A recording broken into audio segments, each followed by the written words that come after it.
André Renato Barreto iniciou a gravação. Boa noite, galera. Estamos aqui mais uma vez com um grande amigo meu, gestor de qualidade, processos de engenheiro, cantor, violonista, gogo boy. Depois ele vai se apresentar melhor, vai falar todas as nuances aí. Rafael Costa da Silva. É parente do Ayrton Senna, cara. É isso que é, o cara é famoso. Grande Ayrton Senna. É isso aí. Se apresenta aí no canal, para nós aí, Rafa. Boa noite, galera.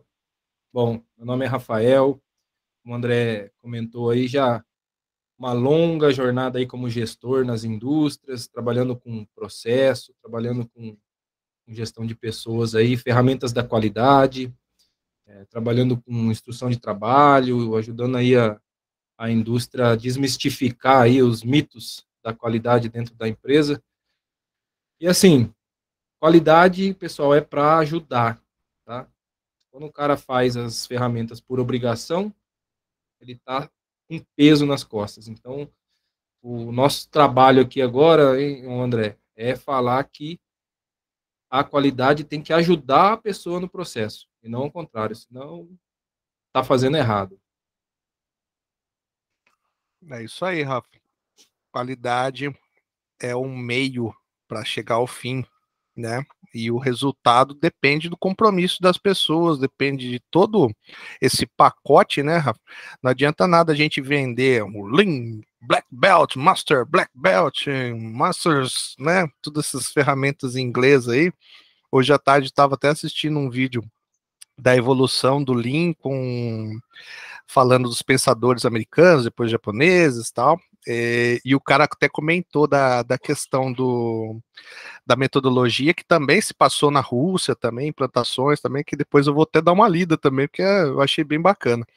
Você vê, né? A gente acha que só tá rolando aqui né, nos Estados Unidos, no Japão, mas tá todo lugar tem essa ferramenta. E um negócio bacana, né, Rafa, que a gente, como o sofredor aí dessa parte de gestão de pessoas aí, essa questão onde se a ferramenta ela vem no linguajar do chulo mesmo, né, a goela abaixo, né, o resultado não vai ser o que a gente precisa, né, Rafa? Aí todos esses conceitos que são muito bons, muito assim, se forem bem seguidos, eles trazem um resultado muito interessante para a empresa, para quem estiver trabalhando, a gente acaba não tendo esse êxito. Conta para a gente assim um pouco do CEP, as ferramentas, essa ferramenta. Vamos começar pelo CEP, destrinchando o CEP, e o que ela agrega de valor dentro desse processo de qualidade para a gente, né? Bom, o que eu costumo dizer sempre, André, até no canal lá, o pessoal quiser visitar depois aí, você coloca o canal aí em algum lugar. Sejam todos bem-vindos. Ah, fica tranquilo que eu vou encher de link, assim, ó. Você vai ver. Vou colocar um playlist aqui, ó.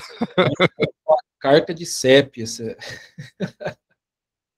Ó, o que eu já comentei isso lá no canal, vou comentar aqui também, e eu vou insistir nisso até o fim. Pessoal, tudo começa e termina na liderança. Para qualquer ferramenta que você for fazer, para qualquer coisa que você for mexer dentro de um processo produtivo, envolve pessoas, o líder tem que ser a referência, tem que estar envolvido e tem que estar querendo fazer. Que a equipe é espelho da liderança.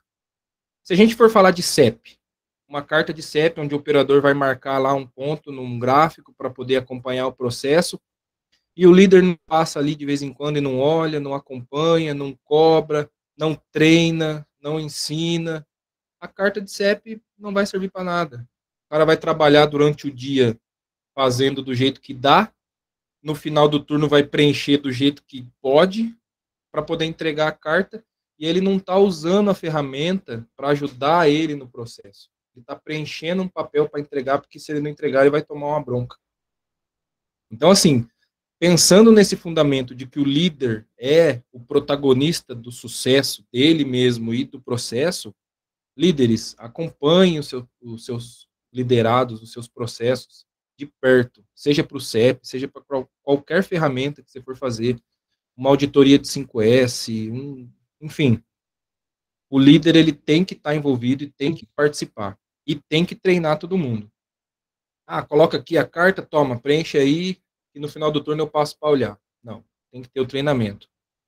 Então, aprofundando um pouco no CEP aí, dito isso, partindo do pressuposto que os líderes vão estar efetivamente acompanhando o seu processo, acompanhando os seus operadores, né, e não só ali do lado da máquina, produção, produção, produção. Uma carta de CEP, vamos dar um exemplo aqui, por exemplo, o operador faz uma medição numa peça, numa determinada peça, que ela tem que ter 18 milímetros de altura. A engenharia vai ali e coloca um limite superior, um limite inferior, de mais ou menos 1 milímetro daquela peça, e o operador de tempo em tempo, de cada 10 minutos, a cada 1 hora, a cada... Enfim, isso daí vai vir lá dos estudos de capabilidade, vai vir de outro vídeo, provavelmente, né? Mas tem a frequência definida ali na carta. E o operador vai fazendo pontos nessa carta para poder preencher a distribuição normal do processo. Isso vai dar para ele uma previsibilidade do que está acontecendo no processo. Vamos supor que ele mediu o primeiro, só para exemplificar aqui, para ver se a gente consegue ilustrar bem aí para a galera. Ele mediu o primeiro, a primeira peça deu 18 milímetros, a segunda peça deu 18,2, a terceira 18,2, depois deu 18,3, 18,4, 18,6, voltou para o 18,4, aí foi para o 18,7. Assim, naturalmente, você consegue enxergar, através de uma carta de CEP, uma tendência de subida. Como a tolerância da engenharia é de 1 milímetro, dá para você tomar uma ação no seu processo antes de chegar no 19, antes de sair fora da especificação do engenheiro. Então, a carta de CEP aí, ela vai poder ajudar o operador a prever o processo. Quando ele prevê o que está para acontecer com o processo, né, a capabilidade do seu processo, ele consegue atuar de maneira mais assertiva e consegue atuar antes que os limites sejam aí estourados, tanto para mais quanto para menos. É assim, um resumão bem sucinto aí do que seria uma carta de CEP. Ô, Rafa, eu não sei o que é capabilidade, cara. Me explica aí, cara. Cara, tem um lugar que eu li uma vez, ó, vai ficar engraçado isso daqui. Provavelmente nós vamos ter que pesquisar mais para complementar isso que eu vou falar. Olha só. Como que eu consegui, uma vez, explicar o que é capabilidade? Porque, assim, capabilidade é uma palavra que não existe na língua portuguesa, né? Ela vem do inglês, capability, e não, por não ter uma tradução, acabou, não sei aí em que tempo que inventaram a capabilidade, mas eu considero uma mistura de estatística com probabilidade. Aí, teve uma pessoa que me perguntou o que era capabilidade, essa pessoa tinha 12 anos. Como é que você explica para uma pessoa de 12 anos o que é capabilidade? Eu falei assim, ó, sabe o dado? Aqueles dadinhos que você joga, tem o número 1, número 2, até o número 6? Você sabe o que é número par e número ímpar? Sei. Quantos número par tem no dado e quantos número ímpar tem? Ah, tem 3 par e 3 ímpar. Então, na hora que eu jogar, qual que é a probabilidade, qual que é a chance de cair um número par ou cair um número ímpar? 50%. Certo? Isso é probabilidade. É futuro. Né? Por questões estatísticas. Como tem meio a meio, é 50%. Só que daí você pega um dado e joga ele 9 vezes. Dessas 9, 7 vezes deu número par e 2 vezes deu número ímpar. Aí você vai jogar uma 10ª vez. Você aposta no par ou no ímpar? Eu joguei 9, 7 vezes deu par. A chance continua sendo de 50%. Uhum. Só que o histórico, o passado, a chance de 50% é futuro. O meu passado, o meu histórico, o levantamento de dados que eu fiz no meu processo mostra que a maioria das vezes eu tive resultado de número par. Então, se eu fosse fazer uma aposta, mesmo com 50% de chance, eu apostaria no par, que está acontecendo mais. Então, essa junção da probabilidade com a estatística, ela nos traz aí a capabilidade de processo. Você pega um processo qualquer, faz uma amostragem, geralmente 125 amostras, essas 125 amostras divididas em 25 linhas de 5, vai dar 25 médias. Essas 25 médias vão nos dar um gráfico de distribuição, e a partir daí você faz cálculo de desvio padrão, de amplitude, né? Tem todo um esquema aí de cálculos para poder complementar a capabilidade para chegar no famoso CP e CPK. Quando esse número CP e CPK ele é acima de um tanto aceitável, 1,33, o processo é considerado capaz, abaixo disso o processo não é capaz. Por quê? A capabilidade ela quer mostrar para a gente se aquele processo é capaz de reproduzir um resultado esperado ao longo do tempo, sem que o operador tenha que interferir no processo. Quanto que essa máquina é capaz de repetir esse resultado sem que saia fora do padrão, sem que o operador precise ficar toda hora regulando, né? Então você faz esse estudo de capabilidade. Quando o resultado é capabilidade baixa, você tem que colocar uma amostragem maior para o operador. Ele tem que medir mais vezes por minuto, mais vezes por hora, porque a capabilidade é ruim, ele vai ter que ficar atuando no equipamento. Quando a capabilidade é muito alta, a gente teve exemplos aí de laminadora de chumbo, por exemplo, ela é uma máquina que tem uma capabilidade altíssima, ela passa semanas trabalhando, se não fizer um setup, sem o operador precisar regular nada. Então, assim, capabilidade alta, a frequência de medição do operador vai ser baixa. Quando a capabilidade é baixa da máquina, o operador vai ter que ficar medindo vários produtos para poder ajustar o processo, né?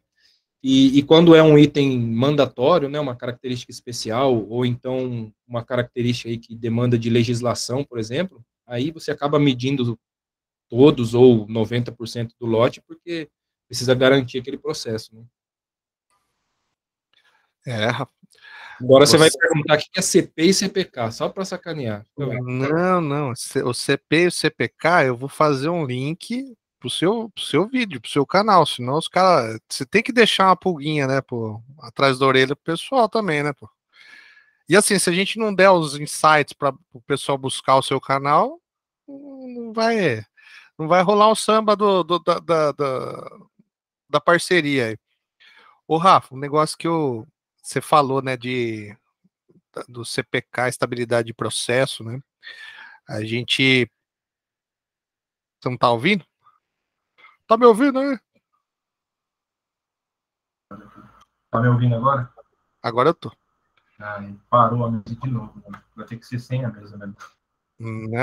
Você viu que agora eu tô fazendo os shorts, quando dá erro assim, ó, eu corto o pedaço do que dá o erro, daí eu ponho como short. Eu não vi ainda. Nossa, teve um que eu fiz com meu cunhado. Eu vou deixar até o microfone aqui, assim, para enfeitar, porque já começou com o microfone, mas agora tá tudo no fone de ouvido. Porque... Aí eu peguei, esqueci de pôr na tomada e foi acabando a bateria. Daí apareceu assim no meio do negócio aqui, bateria no fim. Aí eu tava conversando com ele, aí eu falei, putz, que zebra, mano, né? Problemas técnicos aqui. Mas eu não cortei, eu deixei, peguei o corte, joguei como short e agreguei também. Tá dando Mas o short funciona muito bem. É legal esse negócio da monetização do YouTube, né, cara? O short é mais fácil para ele dar monetização do que um vídeo cheio de conteúdo, cheio de coisa que agrega valor, né? Aí uma palhaçada dá mais views, né? Mas faz parte. O que eu ia te perguntar também, para a gente ir nessa linha das ferramentas de qualidade, você falou bastante do CEP, falou de estabilidade de processo, falou do engajamento, né, que a questão cultural, né, da cultura organizacional, das pessoas. Hoje à tarde eu conversei com uma gestora de RH, onde ela falou, né, que a gente tem que estar mais próximo, nós como gestores tem que estar mais próximo também da operação, porque o resultado dessa harmonia também é o resultado final, né? E um negócio bacana aqui no bate-papo que a gente teve, Rafa, foi o seguinte, que uma percepção que eu tinha como gestor, talvez você tenha também, é que assim, os liderados que acabam subindo mais rapidamente na empresa são aqueles que realmente eles já têm um plano estratégico de vida, né? E tem muito isso, né? É muito atrelado, né? Os indivíduos que têm um plano estratégico de vida, eles acabam, consequentemente, também subindo mais rápido dentro da carreira. É, Né? Acontece muito isso, né? é perfil, né? O cara tem o perfil de estrela, que a gente comentou já em algumas ocasiões, ele vai buscar mais sempre no trabalho, na escola, em tudo na vida dele, naturalmente. E aí, quanto mais estrelas nós temos aí dentro da operação, mais fácil, né? Para a gente também é o resultado de uma boa gestão nessa parte de qualidade. Existem, assim, nos últimos anos aí como gestor industrial, Rafa, eu tive uma condição, assim, para te posicionar, que nós usamos a ferramenta do corte mesmo, de arrancar o band-aid, de chegar e falar assim, ó, se não estiver fazendo com qualidade, vamos parar a operação, né? Você veio trabalhou comigo na mesma empresa, depois foi para uma empresa multinacional. Fala um pouquinho dessa diferença da relação cultural, né, que há da visão da qualidade de uma empresa familiar para uma multinacional. Tenta dar uma esmiuçada para a gente aí, Rafa. Cara, é gritante.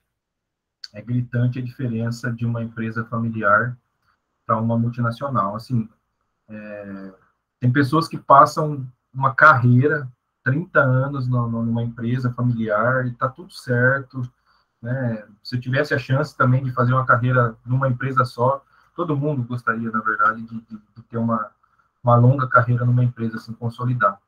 Mas essa oportunidade de ter conhecido a qualidade numa empresa familiar e depois ter conhecido a gestão da qualidade numa multinacional, assim, foi gritante. Principalmente para a questão que a gente comentou aqui do líder, né? Tudo começa e termina na liderança. Eu aprendi isso lá na multinacional. E depois eu fui buscar teoria, depois eu fui buscar livros e fui buscar contextos para poder me aprofundar, mas me surgiu isso na vida lá na multinacional. Na empresa familiar,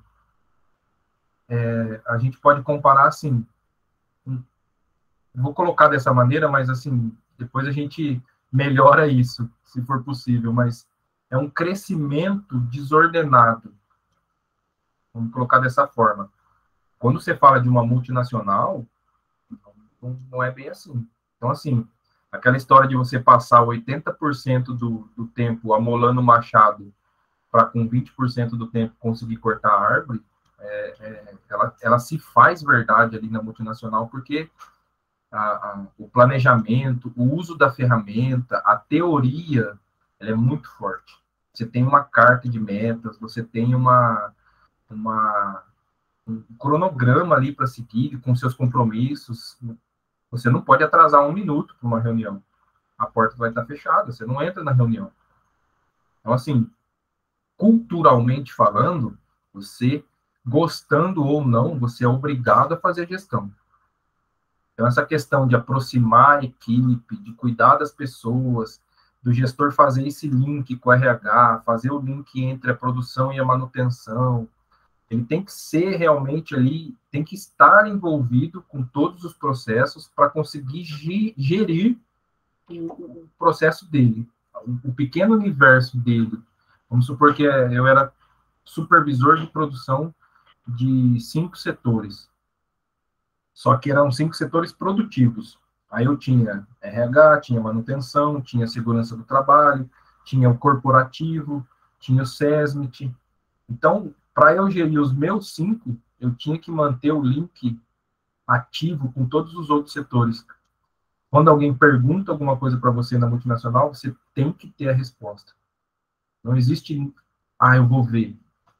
Como você fala, vou ver, você está numa empresa familiar. Né? Ah, peraí que eu não sei tudo, mas eu tenho anotado aqui. Então, assim, a gestão, você estar atento aos detalhes faz uma diferença muito grande quando a empresa cresce muito. Porque, assim, você vira um nome numa lista do Excel. E aquele nome tem que estar verde. Não pode dar desculpas, tem que dar resultado. Então, para dar resultado, você tem que usar as ferramentas que a gente insiste em falar que é para ajudar, que é para trazer conforto para o processo. Você tem que usar de maneira efetiva para realmente te fazer crescer, te fazer dar resultado. Aquele negócio de fazer de qualquer jeito, preencher a planilha no final do turno para entregar, não vai te ajudar numa multinacional. Então, tem que fazer acontecer. Checklist de segurança do trabalho na hora de iniciar o turno, caldeiras, tem tantas caldeiras por aí, empresa familiar, que o pessoal não dá a devida manutenção, né? E numa multinacional, cara, você digita no YouTube aí, acidente com caldeira, multinacional nenhuma vai querer uma cena daquela. Então, o cuidado com a gestão, ela é realmente efetiva quando você fala aí de uma empresa muito grande. É bacana essa explanação de mostrar, né, essa diferença entre o mundo cultural de uma multinacional, né? É uma multinacional onde os donos são brasileiros, tudo, né? Mas onde existe, né, como você falou, essa questão onde o que é o regramento, ele deve ser seguido. E não tem muito essa condição do jeitinho, né? Que é no caso de empresa familiar a gente tem. Tem um exemplo legal que se for possível a gente citar aqui, só para diferenciar, assim, é um universo muito grande, mas um detalhe que dá para a gente diferenciar. Revisão nova de instrução de trabalho. Uma empresa familiar, o cara desce da sala dele, vai lá na produção e fala assim, eu vou alterar esse item aqui da instrução, já pode ir fazendo do jeito novo que eu vou lá imprimir e já trago para você. Na multinacional, cara, você só muda o processo depois que a revisão estiver válida, com assinatura recolhida e registrada no RH. É lei de trânsito. Não pode passar no sinal vermelho. Agora pode, mas a partir de que hora, de que dia? Então, assim, é um detalhezinho dentro desse universo da qualidade que na multinacional... E, assim, quem que faz isso acontecer? É o líder. Mas o operador fez. Não interessa. Por que você não viu? Por que você não estava acompanhando? Por que você não treinou? Você falou para ele que era para esperar? Você... Então, o líder, ele é o cara. Ele deixou de ser líder, na verdade, né? A palavra líder surgiu aí há um tempo atrás, muito bonito, mas é gestor agora. O dono da fábrica não tá, é você que tem que fazer acontecer, cara. Se alguém se acidentar com aquela instrução que você já está fazendo de um jeito diferente enquanto for imprimir uma folha, meu amigo, alguém botou o dedo na máquina e cortou o dedo. Que revisão que estava? Porque eu fui imprimir. Não pode, de jeito nenhum. E é uma cultura que deveria ser incorporada ainda em qualquer empresa, né? Porque é multinacional. É um exemplo que a gente deveria seguir em qualquer lugar que fosse. Qualquer empresa aí, familiar ou não. A questão, a gente volta naquela temática que a gente fez um vídeo há algum tempo, né, entre clima, cultura organizacional, né, Rafa? Se a gente não tiver o compromisso e esse compromisso vir desde a liderança da alta direção, e a alta direção cobrar essa ferramenta, ela não aceitar, né, esse jeitinho, né, a partir do ponto que deu jeitinho a primeira vez, se torna regra, né? E o regramento ser mais rígido, realmente, né, como diz no direito, a lei entra em vigor a partir de, né? Não, é o provisório para sempre que não pode, né? Provisório até quando? Provisório para sempre, vai fazendo.